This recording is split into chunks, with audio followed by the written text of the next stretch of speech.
Chapter 17: Hematological and Immune Disorders. Beginning with the underlying anatomy and physiology, hematopoiesis is defined as the formation and maturation of blood cells.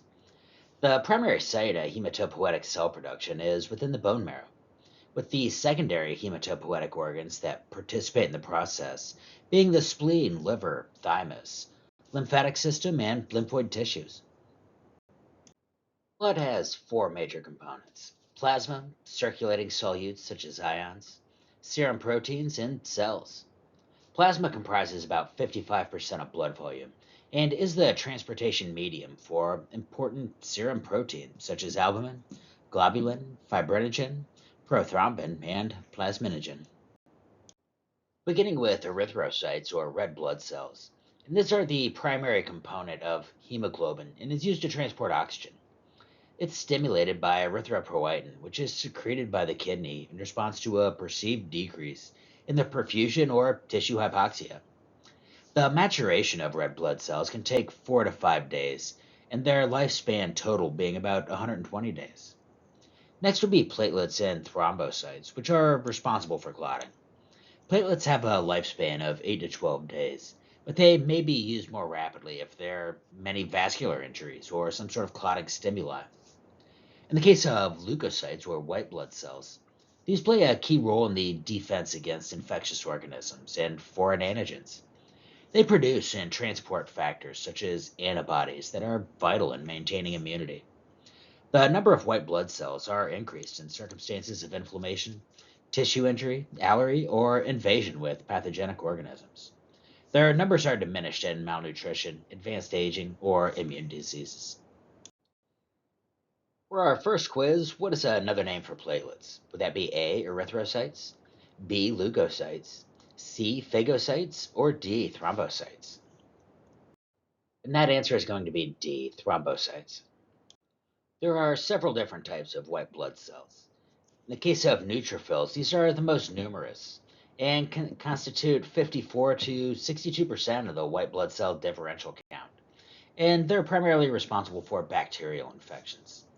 On the other hand, you have eosinophils, which are in response to allergens and parasites. And finally, basophils, which are an allergic response and inflammatory response. There are different types of agranular leukocytes that are involved in the phagocytosis and immunity. Everything from monocytes that mature into macrophages, lymphocytes, which are your defense against microorganisms, as well as for tumor immunity. It can also deal with delayed hypersensitivity, autoimmune diseases, and foreign tissue rejection. The body's ability to resist and fight infection is termed immunity. The recognition and destruction of non-self molecules called antigens are the key triggering activities of the immune system. Microorganisms such as bacteria, viruses, fungi, and parasites, as well as abnormal or mutated cells, transplanted cells, non-self protein molecules like vaccines, or non-human molecules like penicillin that can act as antigens themselves. These antigens are detected by the body as foreign or non-self and are destroyed by immunological processes. Autoimmunity can result from injury to tissues, infection, or malignancy, although in many cases the cause is not known. Active immunity is a term used when the body actively produces cells and mediators that result in the destruction of the antigen. On the other hand, passive immunity is what's transferred from another person, such as maternal antibodies transferred to the newborn through the placenta. For nonspecific defenses, you'd have things like the epithelial surfaces, which are intact skin and mucous membranes. In the case of inflammation and phagocytosis, these are going to be initiated by the cellular injury and also deal with tissue repair. And finally, the cytokine and chemokine release, which are pro-inflammatory and anti-inflammatory properties. In the case of specific defenses, they are termed where they originate at, such as humoral immunity or cell-mediated immunity. Humoral immunity is mediated by B lymphocytes and involve the formation of antibodies, or immunoglobulins. And these are in response to specific antigens that bind to their receptor sites. The five classes are IgG, IgM, IgA, IgE, and IgD. Once the antibodies have been synthesized or released, they bind to their specific antigen and form an antigen-antibody complex that activates phagocytosis and complement proteins. The body generates both primary and secondary humoral responses. In the primary response, antigens that have invaded the nonspecific defenses are engulfed and processed by the macrophages. And when any subsequent exposure to that antigen occurs, a quicker, stronger, and longer lasting IgG mediated secondary response occurs. On the other hand, cellular immunity is mediated by the T lymphocyte. Cell mediated immunity is a more delayed reaction than the humoral response and can occur only when in direct contact with sensitized lymphocytes. It's important in the case of viral, fungal, or intracellular infections, and is the mechanism involved in transplant rejection, as well as the recognition of neoplastic cells. Once contact is made with a specific antigen, the T lymphocyte differentiates into helper or inducer T cells, suppressor T cells, and cytotoxic killer cells. In the case of clinical rejudgment, reflect on how advanced age may influence immune system function, as well as how pregnancy influences the immune system's function. Hemostasis involves the formation of blood clots to stop bleeding from injured vessels, and is also a natural anticoagulant and fibrinolytic systems to limit clot formation. The three physiological mechanisms known to trigger clotting in the body are tissue injury, vessel injury, and the presence of foreign body in the bloodstream. Then the clotting cascade and fibrinolytic processes begin to maintain balance. When blood is exposed to subendothelial collagen or is injured, factor 12 is activated, which initiates coagulation in the intrinsic pathway. Within the extrinsic pathway, tissue injury precipitates the release of a substance known as tissue factor, which activates factor 7. Factor 7 is the key in initiating blood coagulation, and the two pathways intersect at the activation of factor 10. Both coagulation pathways illustrate a final common pathway of clot formation, retraction, as well as fibrinolysis. Fibrinolysis occurs 1 to 3 days after clot formation and is mediated by plasmin, an enzyme that digests the fibrinogen and fibrin. When plasmin digests fibrinogen, fragments known as fibrin degradation products or fibrin split products are produced and function as potent anticoagulants. In cases of excessive clotting and clot lysis, these fibrin split products contribute to coagulopathy. Fibrin split products are not normally present in the circulation, but are seen in some hematological disorders as well as thrombolytic therapy. In the hemostasis summary, activation of the coagulation cascade, the formation of a stable fibrin clot, and the activation of the fibrinolytic system. A complete health history includes an assessment of prior medical and surgical problems, allergies, medications or homeopathic remedy use, and family history. The nurse notes the patient's general appearance and assesses for signs of fatigue, acute illness, or chronic diseases. The most common manifestation of either hematologic or immunologic disease include indicators for altered oxygenation, bleeding, or clotting tendencies, and the infection or accentuated immunological activity. The first screening diagnostic test performed to detect hematologic or immunological dysfunction are a complete blood count with differential and a coagulation profile. The CBC evaluates the cellular components within the blood. In the case of hematopoietic stem cell transplants, there's going to be many different categories, from the allogenic transplant, in which the patient receives stem cells from a sibling, parent, or unrelated donor, not immunologically identical, the reduced intensity or non-myeloablative transplant, where lower doses of chemotherapy or radiation are administered prior to allogenic transplant. This may also be called a mini transplant. You may also hear of an autologous transplant, where the patient receives his or her own stem cells after treatment with chemo or radiation. And finally, a syngeneic transplant, where the patient receives stem cells from his or her identical twin. There could also be a tandem transplant, which is a type of autologous transplant, which high-dose chemotherapy and stem cell transplant are performed in two sequential courses. Let's move on to erythrocyte disorders. There are many pathological conditions that affect the erythrocytes, ranging from mild anemia to life-threatening red blood cell lysis. A decrease in functional red blood cells with a resulting oxygenation deficit is termed anemia, and it's a common problem in critically ill patients. As oxygenation delivery is decreased, tissues become hypoxic, and blood flow is redistributed to areas where oxygenation is most vital, such as the brain, heart, and lungs.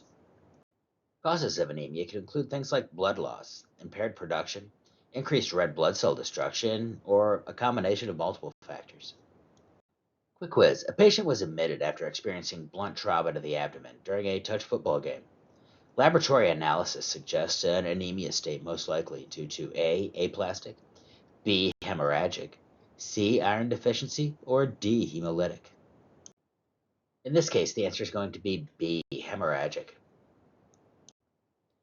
Among the types of anemia, there's everything from hemorrhagic, marrow failure, aplastic, hemolytic, sickle cell, B12 deficiency, folic acid deficiency, or iron deficiency, which is the most common.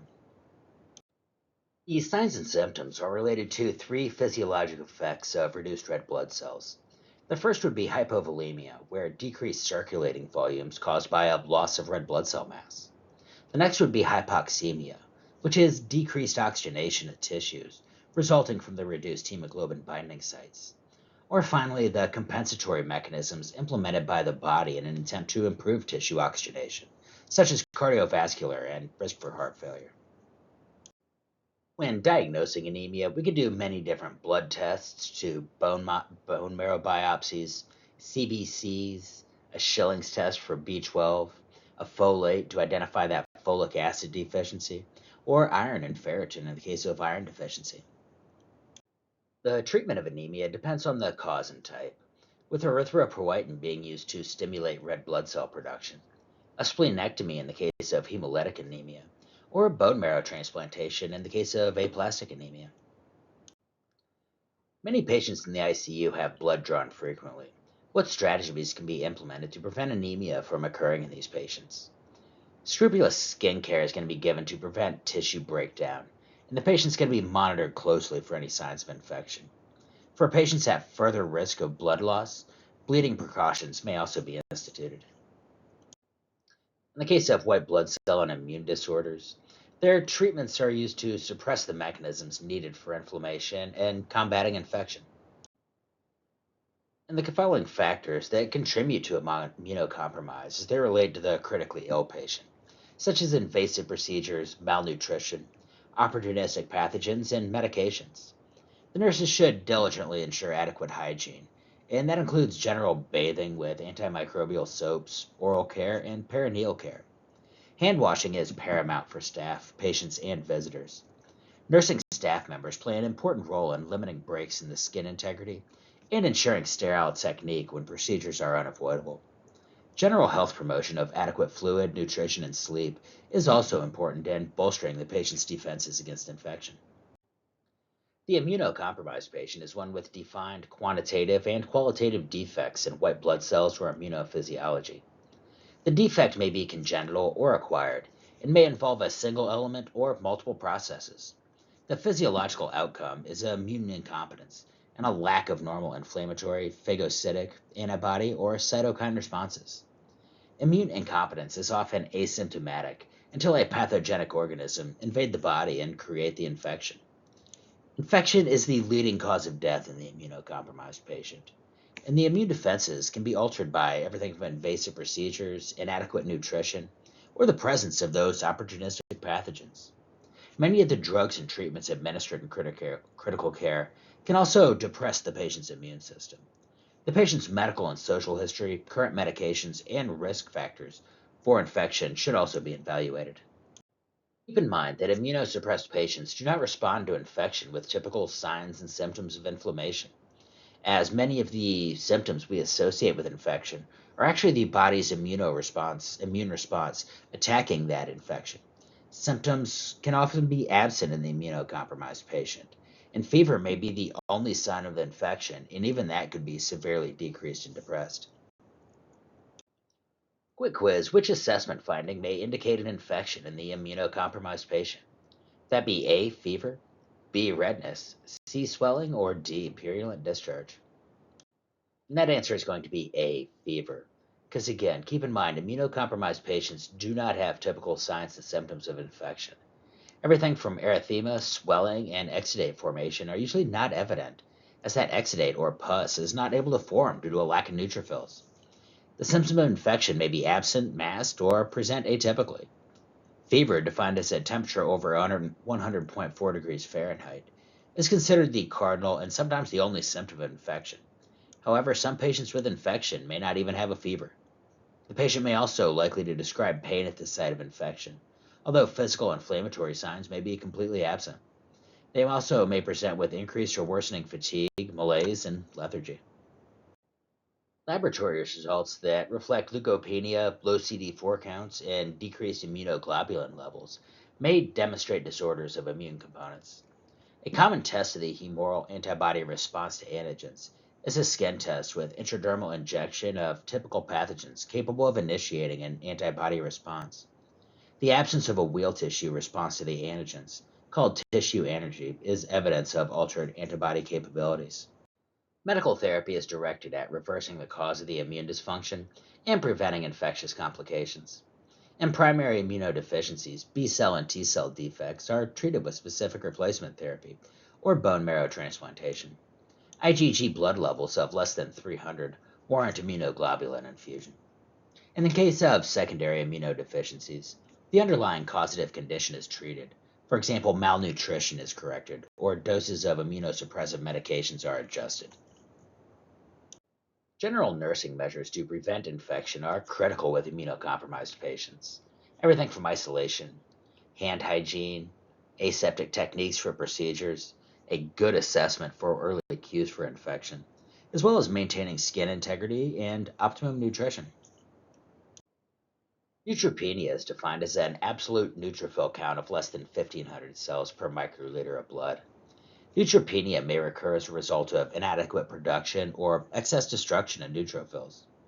Patients with low neutrophil counts are predisposed to infections because of the body's reduced phagocytic ability. Neutropenia is classified based on the patient's predicted risk for infection. Some common causes include acute or overwhelming infections, radiation, exposure to chemicals and drugs, and other disease states. When assessing neutropenia, classic symptoms of infection are often absent, and pain, such as sore throat or urethral discomfort, may be indicative of an infection site. Areas of heavy bacterial colonization, such as the oral mucosa, perineal area, venipuncture, and catheter sites, have the highest risk of infection. However, the most common clinical manifestations are sepsis and pneumonia. Additional signs of symptoms of systemic infection include a rise in temperature from its normal set point, chills, and accompanying tachycardia. Medical treatment of neutropenia is aimed at preventing and treating infection while reversing the cause of neutropenia. Patients with anticipated neutropenia, such as those receiving antineoplastic or antiretroviral therapy, may be administered bone marrow growth factors. Also known as colony stimulating factors, these agents enhance bone marrow regeneration. Prophylactic anti-infective agents may also be ordered to prevent infection, as well as potent broad-spectrum bactericidal antimicrobial agents that are ordered when there is evidence or increased risk of infection. Similar to that used for immunocompromised patients, the nursing care for patients with neutropenia is going to be the same. The desired patient outcomes are going to be related to medical and nursing interventions that include the absence of infection, negative cultures, and an absolute neutrophil count of 1,500 or higher. In the case of malignant white blood cell disorders, such as leukemia, lymphomas, or multiple myeloma, these malignant diseases are differentiated by the cell affected and by the stage of cell development when the malignancy occurs. Regardless of the specific neoplastic disorder, a deficiency of functional white blood cells is a common problem. Despite normal serum cell counts, white blood cell activity is always impaired, and infection is the most common complication of all these disorders. The assessment findings common to all malignant white blood cell disorders involve alterations in the immunological response to injury and microbes. As in other disorders affecting the white blood cell function, minimized inflammatory reactions and responses to pathogens are typical. Fever is particularly difficult to interpret because it can be a manifestation of the disease process or may accompany an infectious complication. General signs and symptoms such as fatigue, malaise, myalgias, activity intolerance, and night sweats are nonspecific indicators of the immune disease. Each malignant white blood cell disorder is also associated with signs and symptoms representative of the cell line and location of the malignancy.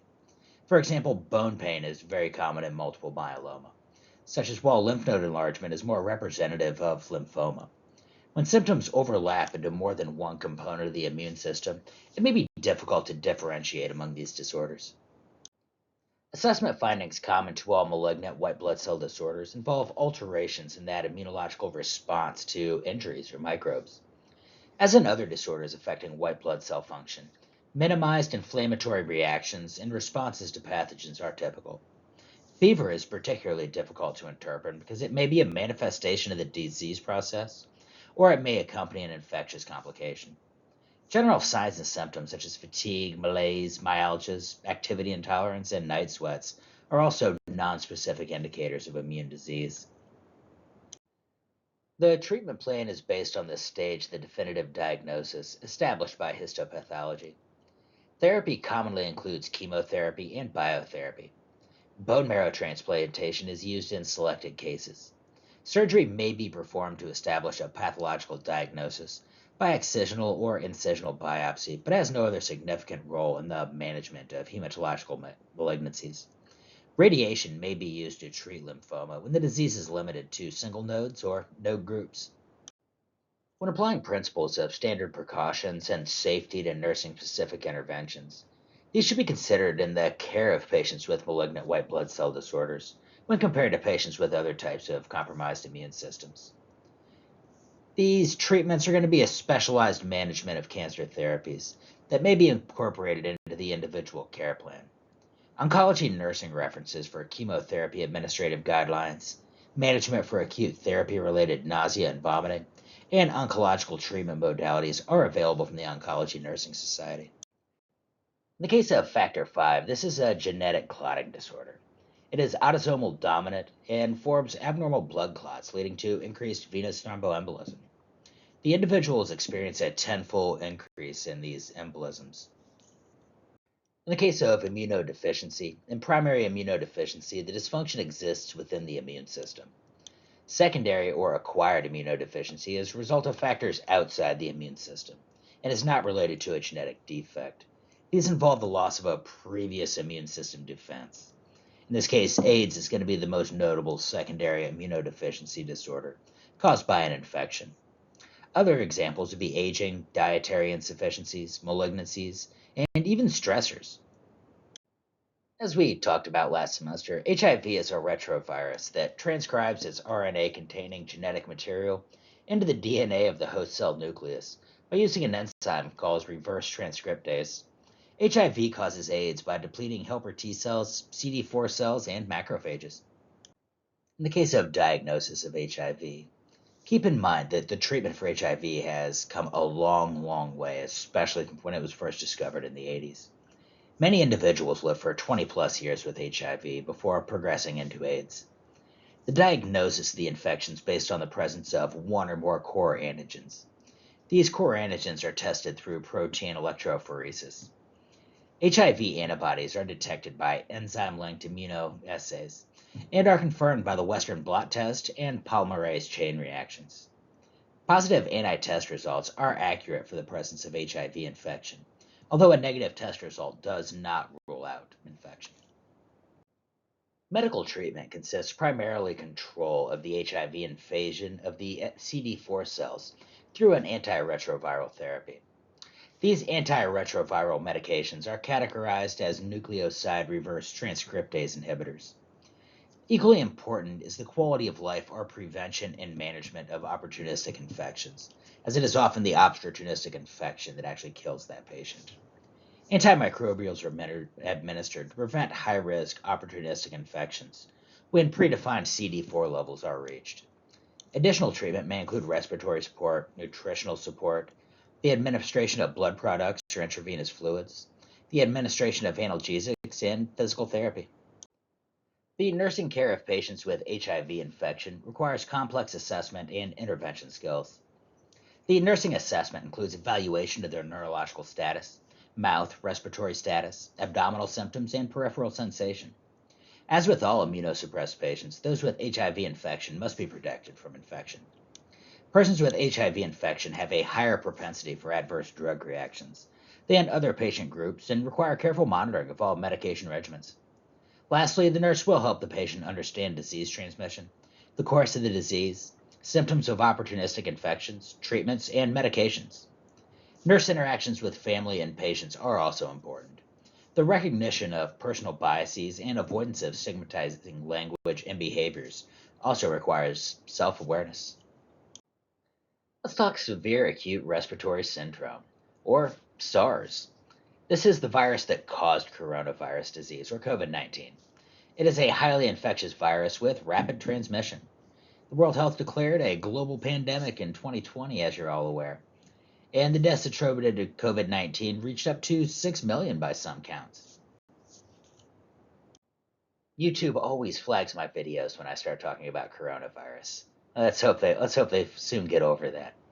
The coronaviruses are strangle-stranded RNA viruses that were first discovered in the late 1960s and have been associated with illnesses of varying intensity. These viruses are susceptible to mutation, leading to the identification of more than 40 variations, with more mutations currently evolving. These viruses can affect humans, bats, pigs, cows, dogs, cats, pangolins, and birds. The human to human transmission is the most common via direct transmission, contact, or airborne particles like coughing, sneezing, or oral mucosa. The nonspecific clinical manifestations included fever, cough, dyspnea, myalgias, nausea, vomiting, and diarrhea. There'd also be assessment of pulmonary function, specifically hypoxia and hypoxemia. That's a key assessment parameter for defining severity of illness. The nursing care for patients with COVID 19 is primarily supportive. And keep in mind, patients can be hospitalized for long periods of time, as this virus does affect people differently. Also, keep in mind that as the virus is mutated, the risks associated with disease morbidity and mortality have also changed. Explain the difference between adverse reaction to a vaccination and immune response to a vaccination. Vaccinations generate an immune response, thus, it's normal to have mild symptoms, fever, malaise after some vaccinations. This suggests the body is developing immunity. An adverse reaction is more along the lines of an allergic reaction with severe respiratory distress, cardiovascular changes, tachypnea, anxiety, and requires medical intervention and support. Bleeding disorders, also referred to as coagulopathies, are caused by abnormalities in one of the stages of clotting. The disorders are considered inherited, such as hemophilia, von Willebrand's disease, or acquired, such as vitamin K deficiency. A patient with abnormal bleeding requires careful medical and social history. It's also important to assess for medical disorders and medications known to interfere with platelets, coagulation proteins, or fibrinolysis. The most susceptible sites for bleeding are existing openings in the epithelial surfaces. Mucous membranes have a low threshold for bleeding because the capillaries lie close to the membrane surface, and minor injury may damage and expose vessels. Substantial blood loss can occur in any coagulopathy, resulting in hypovolemic shock. Testing for occult blood in urine, stool, and nasogastric aspirate is warranted, and the internal bleeding will be detected by signs and symptoms of hypovolemic shock. Lab work can include a CBC to especially assess hemoglobin, hematocrit, as well as bleeding time, such as a PT or a PTT. The major nursing diagnoses would include risk for bleeding, altered protection, decreased tissue perfusion, fluid volume deficit, and pain. For medical interventions, we're going to be looking at component-specific replacement transfusions. And these are going to be preferred over whole blood because they provide a more specific treatment of the bleeding disorder. Transfusion thresholds are established based on laboratory values and other patient-specific variables. We're going to be looking at things like packed red blood cells, albumin, or plasma proteins in fresh frozen plasma. In the case of thrombocytopenia, these are decreased platelets of less than 100,000 and comes with a risk for bleeding and obviously treated with platelet transfusions. The pathophysiology may be related to decreased production of platelets by the bone marrow, increased destruction of platelets, or an abnormal distribution. Disseminated intravascular coagulation is a critical condition, and I know we talked about it a lot last semester. This is a serious disorder of homeostasis characterized by exaggerated microvascular coagulation, a depletion of the patient's clotting factors, and subsequent bleeding. The clinical course of DIC ranges from an acute, life-threatening process to a chronic, low-grade condition. Sepsis is the most common cause of acute DIC, and it develops rapidly in its most serious form. With chronic DIC, the patient may have a more subtle clinical and laboratory findings. Whatever the initiating event, procoagulants that cause diffuse, uncontrolled clotting are released. DIC is always a secondary complication of excessive clotting stimuli. It may be triggered by vessel injury caused by disease states, tissue injury, or even a foreign body in the bloodstream. That etiology again, infection, trauma such as burns, crashes, OB conditions, hematologic disorders, oncologic disorders, or even shock, sepsis, and even acute respiratory distress syndrome. Clinically, the patient with DIC first develops microvascular thrombosis. The thrombosis leads to organ ischemia and necrosis that may be manifested as changes in mental status, angina, hypoxemia, oliguria, or nonspecific hepatitis. Cyanosis and infarction of the fingers and toes, as well as infarction of the tip of the nose, may occur if the DIC is severe. After a thrombotic phase of hours to a few days, a depletion of the clotting factors and clot lysis can then lead to excessive bleeding. The medical treatment of DIC is aimed at identifying and treating the underlying cause, followed by stopping the abnormal coagulation and controlling the bleeding. Other treatments would include antithrombin 3 to inhibit the thrombin, or aminocaproic acid to prevent fibrinolysis.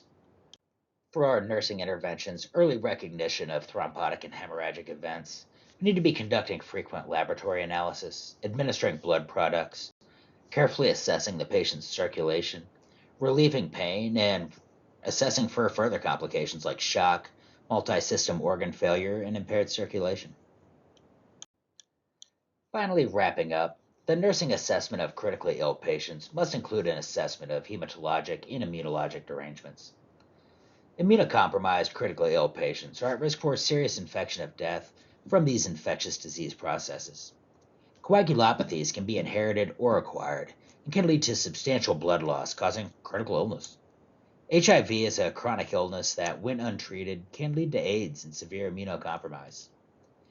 DIC is the most serious bleeding disorder, with sepsis being the most common cause of DIC.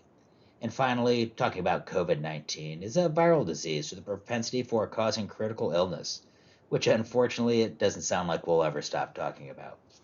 But anyway, that's all we got for this chapter. I'll see you in the next slides.